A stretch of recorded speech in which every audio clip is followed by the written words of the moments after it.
아침 일라디오. 올해 미국으로의 김치 수출이 크게 늘고 있다고 합니다. K-팝 등의 한류에 이어서 코로나19 이후로 건강에 대한 관심이 커지면서요. 미국 현지에서 김치가 면역력을 강화시키는 식품으로 주목을 받게 된 영향이 크다고 합니다. 그동안 미국 주정부 차원에서 진행했던 김치의 날을 미국 연방으로 좀 더 넓히겠다는 등의 적극적인 김치 홍보에 나서고 있는 것도 한 몫을 하고 있는데요.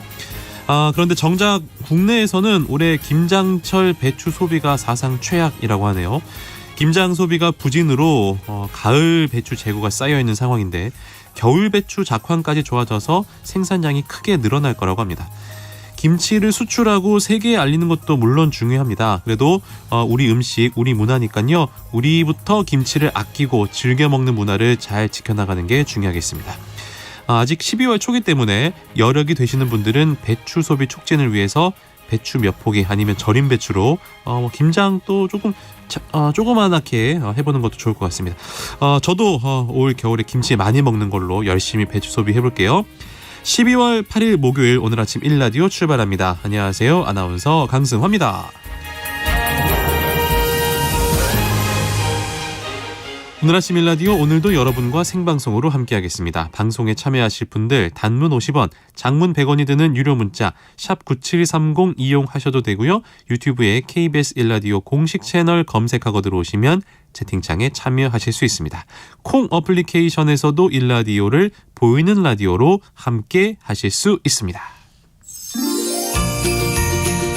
유익한 정보와 살아있는 이야기가 있습니다. KBS 오늘 아침 1라디오.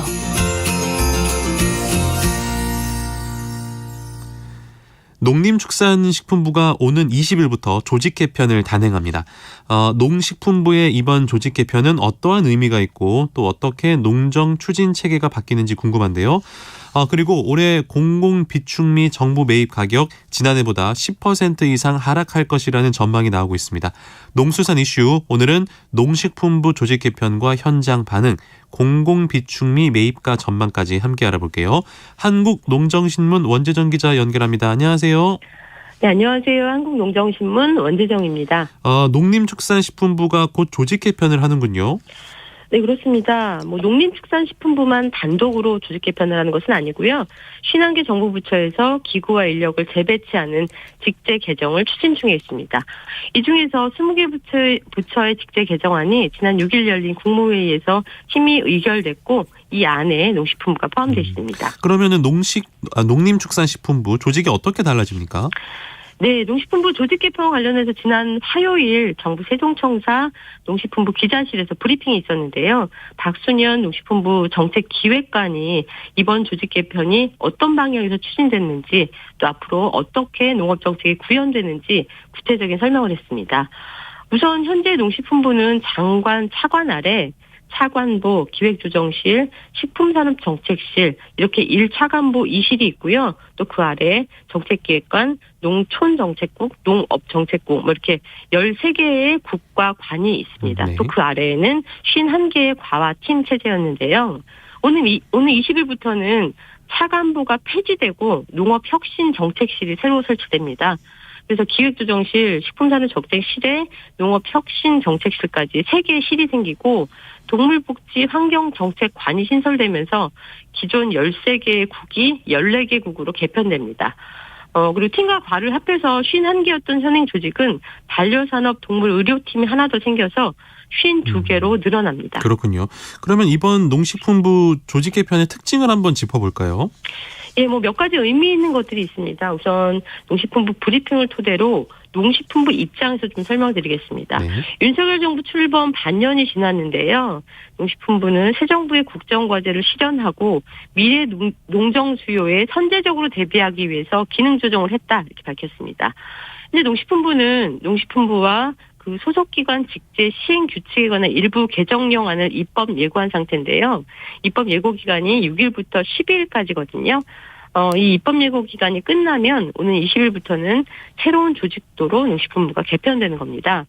특히 농식품부는 이번 조직 개편안이 농업의 미래 성장 산업화와 또 식량 안보와 농가 경영 안정체계 구축, 또 농촌 공간 개선, 동물복지 강화를 추진하고자 하는 윤석열 정부 국정과제를 뒷받침한다 이렇게 강조하고 있고요. 또 기후변화, 온실가스 감축 요구 등으로 농축산물 생산 여건이 매우 어려워지고 코로나19라든가 러시아, 우크라이나 전쟁 등의 여파로 국제 공급망이 굉장히 불안한 여건이기 때문에 이를 반영해서 식품산업정책실을 식량정책실로 이름을 바꿨습니다. 네. 단지 이름만 바꾼 것은 아니고요. 기능도 일부 변경했는데 식량정책, 축산정책, 유통소비정책을 모두 식량정책실 소관으로 모았습니다.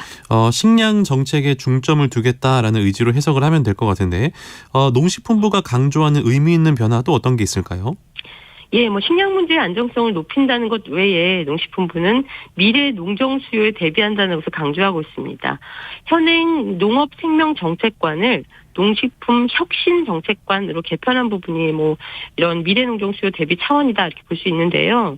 농식품 혁신정책관은 스마트 농업과 같은 미래 농업 관련 법률 제도에 관한 정비라든가 정보통신기술, 그러니까 ICT 기기 표준화, 빅데이터 활용 등을 전담하게 됩니다. 그리고 현재 식품산업정책, 외식산업진흥, 수출진흥 등을 담당하던 식품산업정책관의 담당 분야가 크게 달라지는데요. 푸드테크 정책, 그린 바이오 산업과 같은 새로운 영역으로 전환됩니다. 푸드테크 요즘에 새롭게 주목받는 분야인데요. 식물성 대체육이라든가 무인 주문기, 온라인 유통 플랫폼 등이 있습니다. 이런 게 푸드테크 정책과에서 이런 것들을 모두 담당하게 되고요. 신설되는 그린바이오 팀도 대체식품이라든가 동물의약품 산업, 메디푸드라 그래서 건강식, 환자 영양식, 단백질 보충식 같은 이런 영역을 새로 다룬다고 합니다. 그러니까 말씀 들어보니까 농업 정책이 이제 전통적인 농업 외에도 범위가 확장됐다. 이거를 조직 개편에서 좀 확인을 하게 됩니다. 네, 맞습니다. 과일, 채소, 곡물 등을 재배하고 축산업이라든가 전통식품 분야 외에도 농림축산식품부가 담아내야 할 정책 영역이 점점 더 넓어지고 있고요. 전 세계적인 탄소 중립 문제라든가 반려동물을 기르는 가구가 급증하면서 농식품부가 변화하는 것은 굉장히 의미 있는 일입니다. 하지만 이번 농식품부 조직 개편에 대해서 농업계에서는 이게 최선인가 하는 쓴소리가 벌써부터 나오고 있습니다. 그 부분이 이제 좀 궁금해지는데 농업계에서는 어떤 부분을 문제점이라고 이야기하고 있습니까? 예, 시대의 변화에 따라서 농식품부가 조직을 개편하는 것은 누구나 수긍하고 있다라고 앞서도 말씀을 드렸는데 이번처럼 농식품부 조직이 대대적으로 개편되는 것은 지난 2013년 이후 꼭 10년 만이라고 합니다. 그리고 농식품부 본부 정원이 현재 630명인데요. 네. 이번 조직 개편으로 13명이나 늘어서 643명이 됩니다. 흔치 않은 일이고 굉장한 증원 규모다 이렇게 볼 수 있는데 어느 부처든 업무가 과중하지만 농식품부도 일이 적지 않은 부처라는 점에서 굉장히 다행스럽기도 하고요. 그런데 중요한 건 늘어난 13명이 어떤 일을 하고 어떻게 배치되느냐 하는 건데요. 농식품부에 확인해 보니까 현재 동물복지 분야에 13명이 배치돼 있는데 이번 증원 규모, 그러니까 13명의 절반 이상인 8명이 동물복지 분야에 추가로 업무를 맡게 됩니다. 예. 나머지 5명은 각각 다른 부서로 배치되는 거고요. 정리해서 말씀을 드리면 현재 동물복지과만 존재하던 농식품부에 동물복지 환경정책관이라는 국이 하나 신설되고 또 기존에 있던 동물복지 정책과와 신설되는 반려산업 동물 의료팀까지 1국 2과로 확대 개편되는 겁니다. 여기 이제 증원 규모의 60%가 집중 배치되는 것이고요. 농업농촌의 현실이 굉장히 어렵다 보니까 이번 농식품부 조직 개편에 대해서 동물복지 강화에 너무 치중한 것 아니냐 이런 의아한 비판 여론이 확산되고 있습니다. 그렇군요. 농림식품수산부 이 조직 개편 관련 이야기 해드렸고요. 쌀 이야기로 넘어가 보겠습니다. 공공비축미 정부 매입 가격이 낮아질 거라는 전망이 나오고 있어요. 네, 그렇습니다. 우선 공공비축미에 대해 좀 짧게 설명을 드리면 정부가 비상시를 대비해서 매년 매입하는 쌀입니다. 공공의 목적으로 정부가 사들이는 쌀이다 이렇게 생각하시면 되는데요. 정부가 통상 35만 톤을 공공비축미용으로 매입해왔습니다. 올해는 45만 톤으로 작년보다 10만 톤 더 많이 이제 매입을 하게 되는데요. 지난 2005년 양곡 정책이 바뀌면서 과거부터 시행되어 오던 추격 수매제를 폐지하고 공공비축미 제도가 도입된 겁니다. 공공비축미 제도는 농가 소득을 지지하고 수확기 홍수 출하를 방지하고 식량 안보 등의 역할을 좀 하고 있는데요. 그런데 올해는 지난해보다 가격이 크게 낮아질 거다 이런 예측이 나오고 있습니다. 이제 공공비축미 제도가 농가 소득을 지지하는 역할이 있다라고 하셨는데 그런데 이렇게 공공비축미 매입가가 떨어지면 그 역할, 소득 지지 역할을 제대로 못했다라는 이야기네요. 예, 맞습니다. 정부가 농가로부터 공공비축미를 사들일 때 가격은 시중 가격을 적용해서 이제 사들이게 되는데요. 현재 통계청에서 매월 3회, 그러니까 5일, 15일, 25일을 기준으로 산지쌀값을 조사해 발표합니다. 수확기 산지쌀값의 평균가가 공공비축미 매입 가격이 되는데요. 수확기라고 하면 10월, 11월, 12월까지 이렇게 석 달을 말하고요. 한 달에 3번씩 산지쌀값이 나오니까 모두 9번 발표하는 산지쌀값의 평균이 공공비축미 매입 가격이 되는 겁니다. 지난해 공공비축미 정부 매입 가격이 40kg 벼 기준으로 74,300원이었는데요. 올해는 10월과 11월에 나온 이 6번의 산지쌀값으로 계산을 다 해보니까 공공비축미 매입 가격이 65,440원으로 나옵니다. 작년보다 12%나 떨어진다는 계산인데요. 12월 산지쌀값이 계속 올라야지 올해 공공비축미 매입 추정가 65,440원보다 조금이라도 높아질 텐데 12월 5일자 산지쌀값이 어제 그러니까 7일 통계청 홈페이지에 발표돼서 확인해 보니까 11월 25일자보다 가격이 또 떨어졌습니다. 네. 전남 지역, 전북 지역 이 농협과 농민분들이 말씀하시는 공공비축미 가격 예측치도 65,000원 등 안팎을 지금 말하고 계시는데요. 농민분들 대부분이 벼농사를 짓고 또 농협 대출금이라든가 각종 농자재 비용 외상값, 농기계 할부금 등 이런 것들을 다 연말에 상한기일이 몰려 있습니다. 네네. 아직 공공비축미 확정가가 나오지 않아서 쌀값에 대한 막연한 기대감을 갖고 계신다 이런 얘기도 좀 들리는데 파장이 참 크겠다는 생각입니다. 네. 특히 작년과 공공비축미 가격이 똑같아도 올해 생산비가 워낙 많이 올라서 손실이 큰데요. 생산비는 폭등했는데 공공비축미 가격이 작년보다 10% 이상 떨어진다면 농가소득은 대폭 감소할 수밖에 없는 상황입니다. 또 걱정이 되는 그런 뉴스였네요. 농수산 이슈 지금까지 한국농정신문 원재정 기자와 함께했습니다. 고맙습니다. 네, 고맙습니다.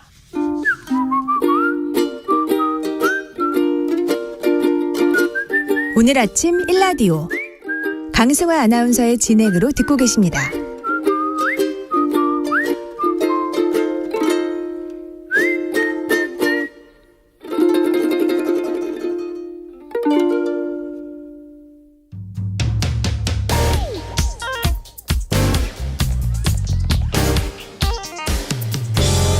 오늘 아침 뉴스 브리핑. 뉴스 브리핑 정상근 기자 연결하겠습니다. 안녕하세요. 네, 안녕하십니까. 12년 만에 원정 16강에 진출한 우리 대표팀 어제 귀국을 했습니다. 네, 카타르 월드컵에서 우리에게 즐거움과 짜릿함을 안겨줬던 그 월드컵 축구대표팀이 어제 저녁 인천공항을 통해 귀국을 했습니다. 대표팀이 국성에 도착하자 그야말로 우레와 같은 함성이 쏟아졌는데요. 이 천여 명의 축구팬들이 공항에 나와서 선수들을 환영을 했습니다. 선수들도 환한 얼굴로 팬들에게 감사 인사를 전했는데요. 손흥민 선수는 여러분 덕분에 월드컵에서 좋은 경기를 할 수 있었고 좋은 성적으로 돌아올 수 있었다라면서 앞으로 더 좋은 팀을 만들 수 있도록 노력하겠다라고 말했습니다. 파울로 벤투 축구대표팀 감독도 이 국민 여러분의 지원과 응원이 있었기에 목표를 이룰 수 있었다라며 감사 인사를 전했습니다.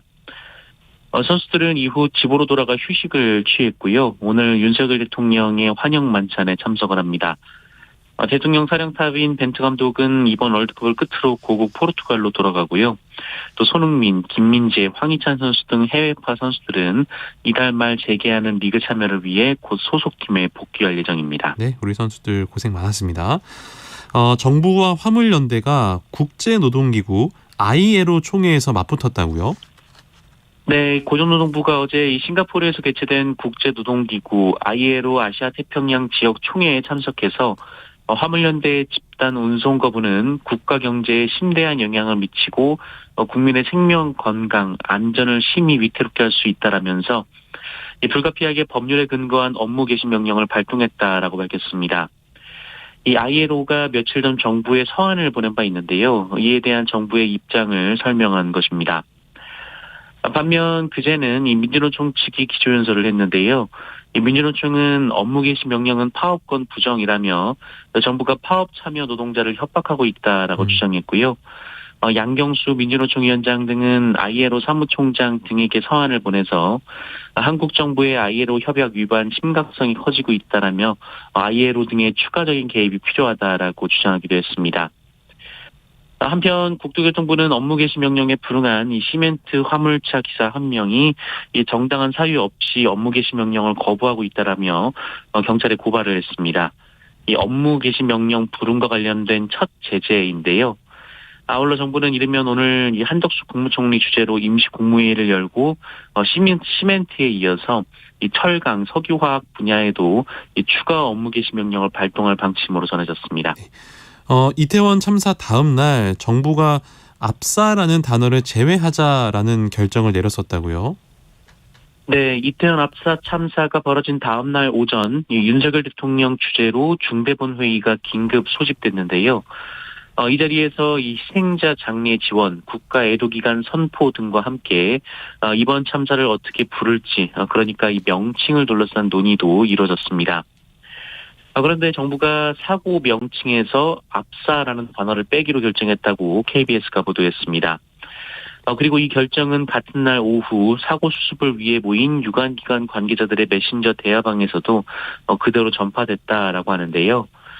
복지부의 국장급 간부가 이 대통령 주재회의 결과라며 압사라는 말을 제외하고 이태원 사고로 적어달라 이렇게 요청을 하자 즉각 변경하겠다라는 답변이 돌아왔다고 합니다. 또한 이즈음 정부는 참사 대신 사고, 또 피해자 대신 사망자 등의 용어를 사용하라는 지침을 내린 바가 있었는데요. 참사 당일부터 이 시민들이 압사를 언급하는 112 신고가 잇따른 상황에서 이 부적절한 지시였다는 지적과 함께 또 참사 수습이 다급한 시점에 파장을 축소하는 데 급급했던 거 아니냐라는 비판도 나오고 있습니다. 민주당이 이상민 행정안전부 장관에 대한 해임 건의안을 본회의에 올릴 예정이라고요? 네, 민주당이 이상민 장관의 거취와 관련해 해임 건의안을 처리하기로 했습니다. 민주당은 이르면 오늘, 늦어도 내일 예정된 본회의에 이 해당 건의안을 제출할 예정이고요. 윤석열 대통령이 이를 거부하면 탄핵소추안을 진행할 방침입니다. 한편 이상민 행정안전부 장관이 지난달 말 이태원 압사 참사 희생자 유족 일부와 개별 접촉을 시도하고 또 유가족들과의 단체 만남은 사실상 거절했던 것으로 알려지면서 논란이 되고 있는데요. 행정안전부는 유가족 개인의 의사를 명확하게 파악하기 위해 개별 유가족에게 연락을 취할 필요가 있었다라면서 다른 유가족과 면담을 하면 이 장관 책임론이 제기될 것을 우려한 게 아니다 이렇게 밝혔습니다. 그 강제동원 피해자의 훈장 수상을 외교부가 제동을 걸었다는데 이게 무슨 이야기입니까? 네, 그 일제감점기 이 전범 기업인 미쓰비시 중공업의 이 근로정신대로 강제동원이 됐던 양금덕 할머니는 지난 1992년부터 30여 년째 일본과 한국의 법원에서 소송과 항의를 이어오고 있습니다. 이에 국가인권위원회는 그 공로를 인정해서 국민훈장 모란장 수상자로 추천을 했는데요. 그런데 지난 6일 열린 국무회의에서 이 확정된 최종 수상자 명단에는 이 양금덕 할머니가 후보에도 오르지 못했다고 합니다. 네. 외교부가 이 사전 협의가 필요한 사안이라면서 제동을 걸었기 때문이라고 하는데요. 이 강제동원 피해자 측 법률 대리인 임재성 변호사는 이 같은 사실을 공개하면서 일본이 불편해할까봐 이 강제동원 관련 한일 협의에 변수가 생길까봐 양금덕 할머니를 제외한 것 아니냐라고 주장했습니다. 이에 대해 외교부는 이 서훈 수여는 국무회의 심의를 거쳐 대통령이 제가하는 사안이라면서 관련 부처 간 사전 협의가 필요한 사안이다라고 밝혔습니다. 네. 보이스피싱 범죄에 북한이 개입됐다라는 주장이 제기됐군요. 네, KBS는 어제 한국인을 대상으로 한 보이스피싱 범죄에 북한이 관련돼 있다라고 보도했습니다. 정부가 중국 보이스피싱 조직들의 이 주요 거점인 간둥에서 이들에게 악성 앱을 판매하는 사람이 바로 북한 IT 조직원이라고 판단했다는 건데요. 이들의 보이스피싱 방식은 악성 앱을 심어서 휴대전화를 장악한 뒤 이 피해자가 받는 전화는 한국의 금융기관 번호로 뜨게 하고 피해자가 확인을 위해 거는 전화는 이 중국 보이스피싱 콜센터로 연결하는 방식이었습니다. 정부는 이 북한 IT 조직원의 이름은 31살 송림이라는 사람으로 노동당 전문 부서인 군수공업부 산하 로켓공업부 소속이었다고 합니다. 이 로켓공업부는 이 미국의 독자 제재 명단에도 오른 곳인데요. 유엔 안보리도 이 북한이 보이스피싱에 개입돼 있다라고 봤습니다만 실체가 확인된 것은 이번이 처음입니다. 네. 한동훈 법무부 장관 당 대표 차출설에 선을 그었습니까? 네, 한동훈 법무부 장관이 어제 국회 출석 전에 기자들과 만나서 이 차기 여당 대표 차출설에 대해 중요한 할 일이 많기에 장관의 역할에 최선을 다하겠다라며 분명히 단호하게 말씀드린다 이렇게 선을 그었습니다. 또 이 정계에서 본인에게 그런 얘기를 한 사람은 아무도 없다라고도 덧붙였습니다. 그리고 한동훈 장관은 이 서해 공무원 피격 사건으로 문재인 전 대통령이 수사선상에 오를 가능성이 있다 이런 관측에 대해서 헌법과 법률을 초월하는 의미의 통치행위는 존재하지 않는다라며 가능성을 열어두기도 했습니다. 그리고 이 다른 정치권 소식을 전해드리면요. 어제 유승민 전 의원이 KBS 라디오에 출연해서 이 전당대회 출마 가능성에 대한 질문을 받고 정말 진지하게 검토 중이라고 말했습니다. 그러면서 이 국민의힘 전당대회 룰 변경 움직임을 두고는 이 축구하다가 갑자기 골대를 옮기는 법이라면서 이 국민들이 찌질하다 할 것이라고 비판을 했습니다. 반면 이 국민의힘 친윤계 의원들의 공부 모임인 국민공감도 어제 출범을 했는데요.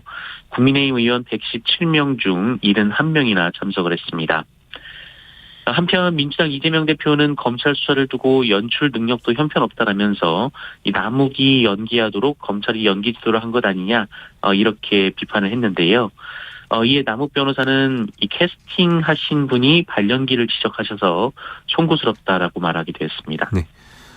정의당 이은주 원내대표 의원직을 상실할 위기라고요? 네, 당내 경선 과정에서 이 공직선거법 등을 위반한 혐의로 기소된 이 정의당 이은주 원내대표가 1심에서 징역 10개월에 집행유예 2년을 선고받았습니다. 이은주 원내대표는 지난 2019년에서 2020년 3월까지 이 서울교통공사 노조 정책실장 신분으로 이 정의당 비례대표 당내 경선 운동을 하며 선거법에서 금지한 야간 시간에 당원들에게 지지 호소 전화를 한 혐의를 받고 있습니다.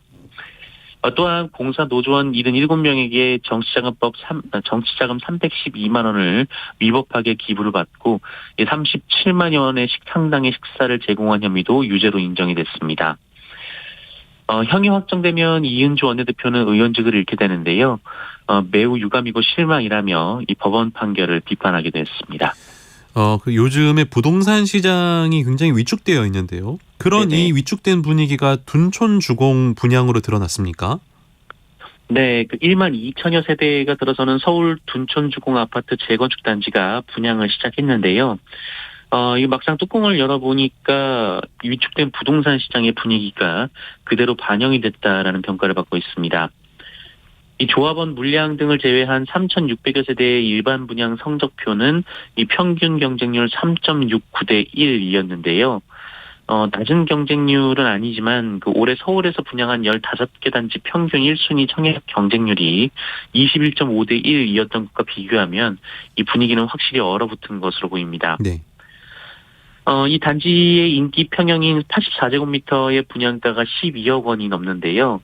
이 분양가 상한제 적용으로 이 9억 원 이상 아파트의 경우 중도금 대출이 안 되는 만큼 자금 마련의 부담을 느낀 수요자들이 청약 참여를 주저한 것으로 보입니다. 한편 이 10월 말 기준으로 전국 미분양 아파트가 4만 7천여 가구로 집계가 됐는데요. 2달 정도 전보다 한 1만 6천 가구나 늘었습니다. 또 서울의 아파트 매매 심리는 10년 만에 최저로 떨어진 상황인데요. 이 고금리 기조가 지속될 가능성이 높기 때문에 이 내년 신규 아파트 분양 시장 반등도 쉽지 않다라는 분석이 나오고 있습니다. 네. 방역 당국이 마스크 해제 시점 앞당길 것으로 보인다고요? 네, 백경란 질병관리청장은 어제 실내 마스크 착용 의무 조정 시점을 이르면 내년 1월, 늦어도 3월로 제시를 했습니다. 백경란 청장은 마스크 착용 방역 지침 준수 행정 명령과 과태료 조항을 조정하고 이 마스크 착용을 자율로 이행하는 방침을 검토하고 있다. 이렇게 말을 했는데요. 다만 고위험군 보호를 위해 필수 시설 등은 여전히 의무로 남을 수 있다라고 덧붙였습니다. 한편 어제 코로나19 신규 확진자 수는 74,714명으로 전날보다 3천여 명 정도 줄었습니다만 일주일 전과 비교해보면 7천여 명이 늘었습니다. 이 재원 중인 위중증 환자는 441명으로 전날과 비슷했고요. 사망자는 54명으로 전날보다 30명이 늘었습니다. 국산 자주포와 전차가 폴란드 현지에서 성대한 환영을 받았다고요? 네, 폴란드와 20조 원 규모의 무기 수출 계약을 맺은 지 불과 넉 달 만에 이 국산 K9 자주포와 K2 전차 수십 대가 이 폴란드 현지에 도착을 했습니다. 이 현장에 폴란드 대통령까지 나와서 이 성대한 환영식을 했는데요. 이 폴란드 대통령은 계약한 지 얼마 안 됐지만 벌써 무기가 폴란드에 도착했다라며 국방력이 한층 올라갔다는 내용의 대국민 연설을 했습니다. 폴란드는 우크라이나와 러시아 전쟁으로 안보 불안이 커진 상황인데요. 이번 도착 물량 외에도 추가 수출이 예정이 되어 있습니다. 특히 우리 방산업체는 보통 1년 이상 걸리는 납품 기간을 4개월로 대폭 줄임으로써 이 뛰어난 상시 생산 능력을 입증을 했습니다. 한편 나머지 전차와 자주포는 2, 3년 내에 순차적으로 납품이 되고요. 일부는 폴란드 현지에서 생산이 됩니다. 또 노르웨이 등 K2 전차의 구매를 고려하고 있는 다른 유럽 국가들도 이번 넉 달 만에 무기 납품을 높이 평가할 것으로 보여서요. 방산 산업에 대한 기대감이 높아지고 있습니다. 네. 마지막 소식 만나보겠습니다. 미국 상원의원 선거 결국 민주당이 승리로 끝이 났네요. 네, 선거가 치러진 지는 꽤 오래전에 됐습니다만, 네, 마지막 승부처였던 이 조지아주의 연방 상원의원 결선 투표 결과가 나왔습니다. 민주당의 그 라파엘 워녹 의원이 이 공화당의 허셜 워커 후보를 꺾고 승리를 했는데요. 워녹 의원은 50.7% 정도를 득표해서 49.3% 정도를 득표한 공화당 후보를 불과 1.4%포인트 정도로 앞서며 당선을 확정지었습니다. 이로써 민주당은 상원 100석 중 51석을 확보해서 확실한 과반을 굳혔습니다. 다만 이번 중간선거 결과 하원은 그 야당인 공화당이 과반 이상을 차지해서 이 바이든 행정부의 집권 후반기 2년간 미 의회는 민주당과 공화당이 의회의 양원 권력을 분점하는 구조로 운영되게 됐습니다. 네, 뉴스브리핑 정상근 기자와 함께했습니다. 고맙습니다. 고맙습니다.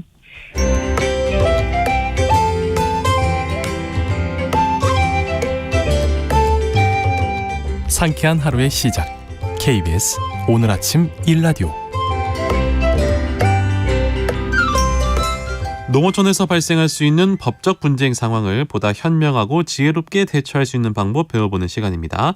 우리 동네 박 변호사, 법률사무소 하나름의 박형윤 변호사 연결할게요. 박 변호사님 어서 오세요.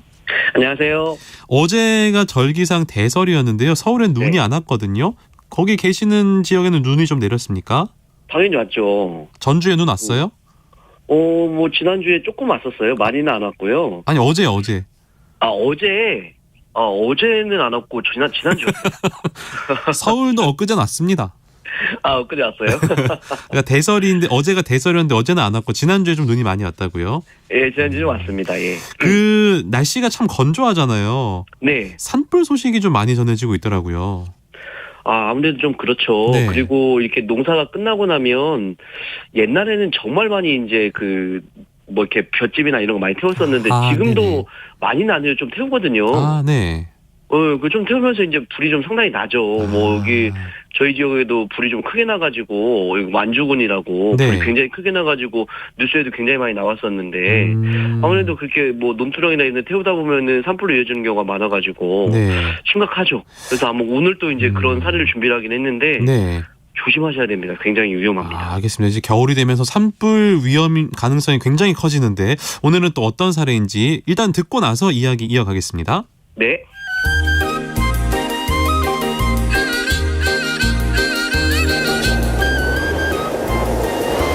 아이고, 날씨가 제법 추워졌구만. 곧 한겨울 되는 거 아니오? 그래도 올해는 벼농사도 괜찮았고 콩농사도 고추농사도 풍년이었으니까 기분이 영 좋구만. 뜰랄라.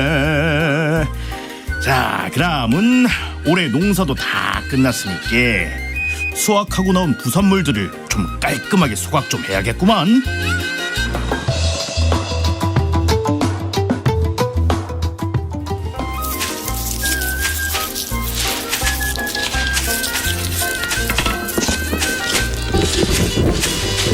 아이고.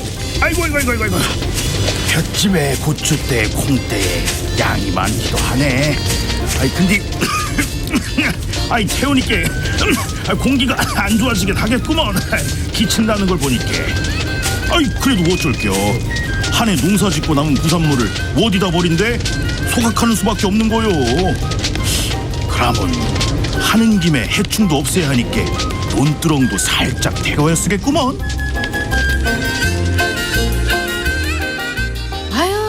시장 가는 버스가 왜 이렇게 안 오는겨?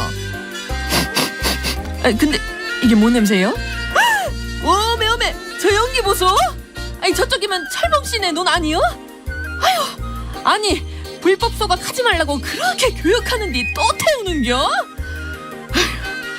그래요. 이건 내가 못 참지. 바로 신고하는겨.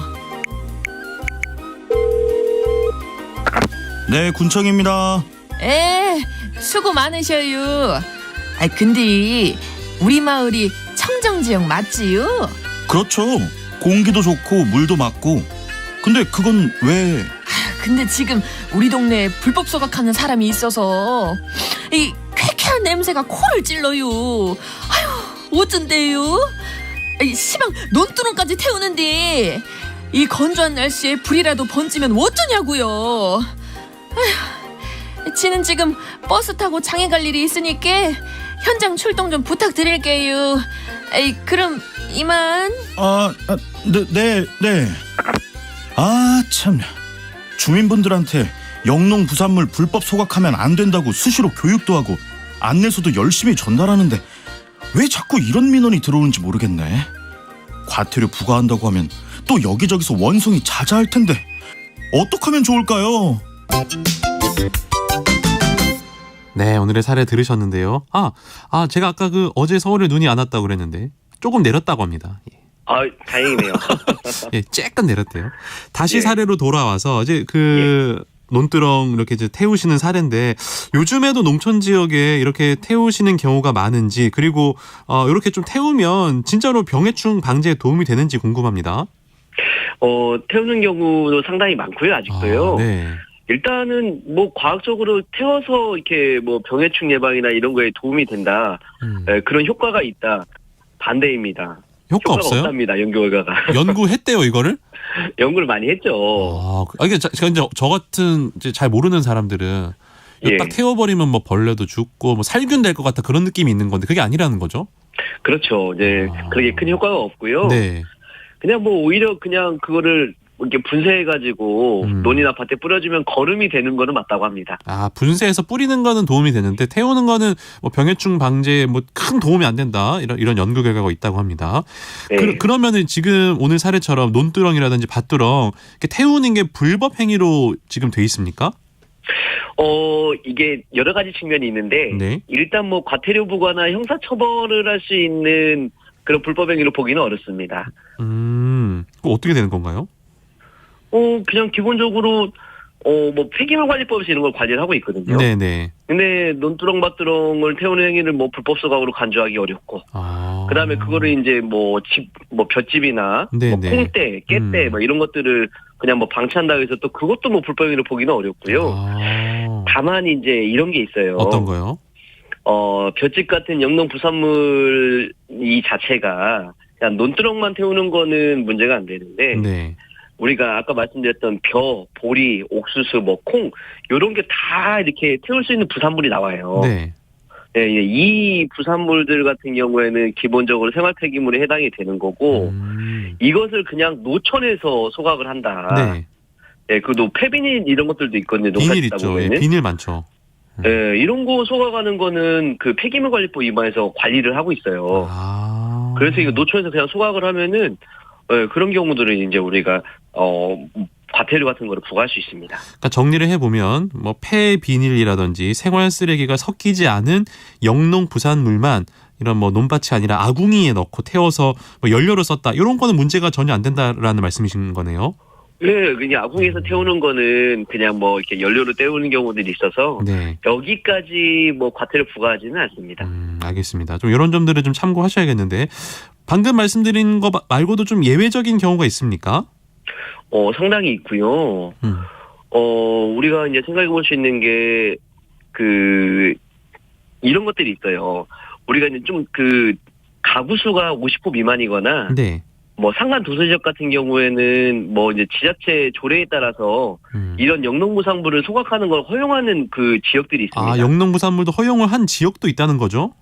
예, 이제 그런 경우는 이제 뭐 가구가 50호 미만이거나 뭐 상간 도서 지역이나 이런 경우에는 예. 조례에서 허락해준 분들이 있기 때문에 거기는 과태료 부과 안 합니다. 이게 좀 복잡한 좀 여러 가지 규정들이 있군요.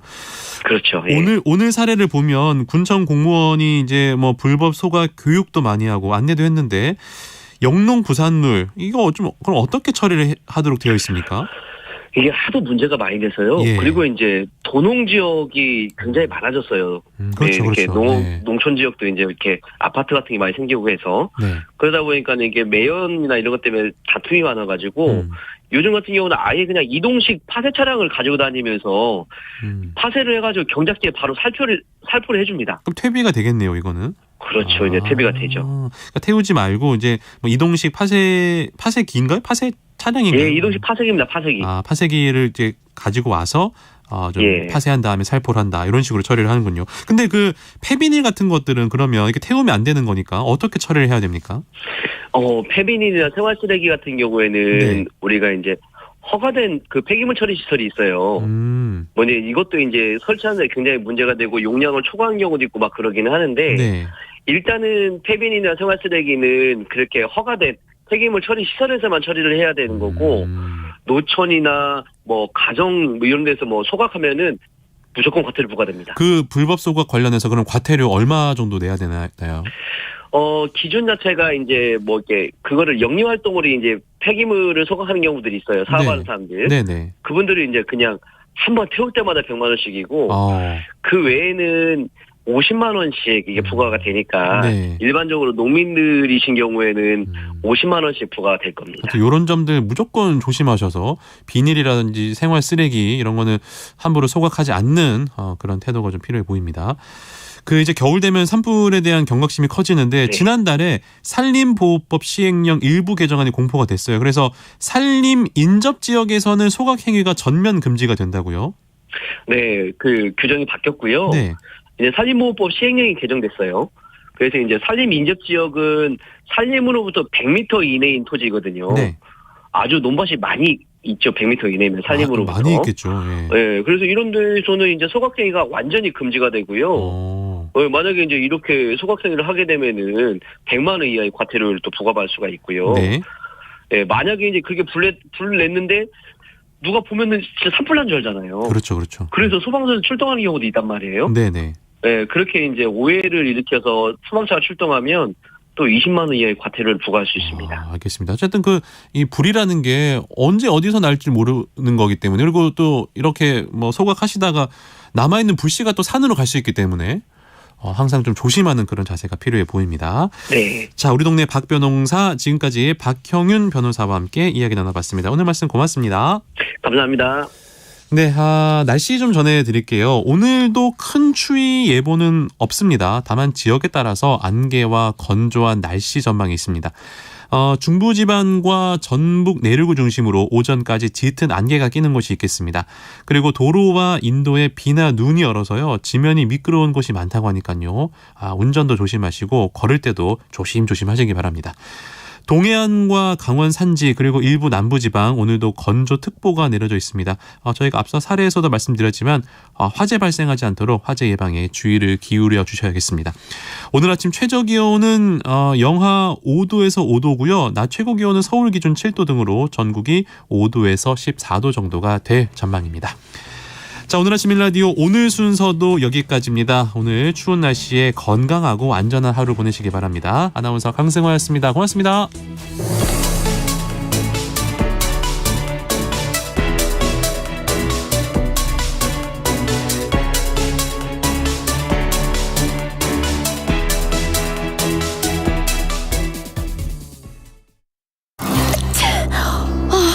오늘도 미세먼지가 심한가 봐. 그러게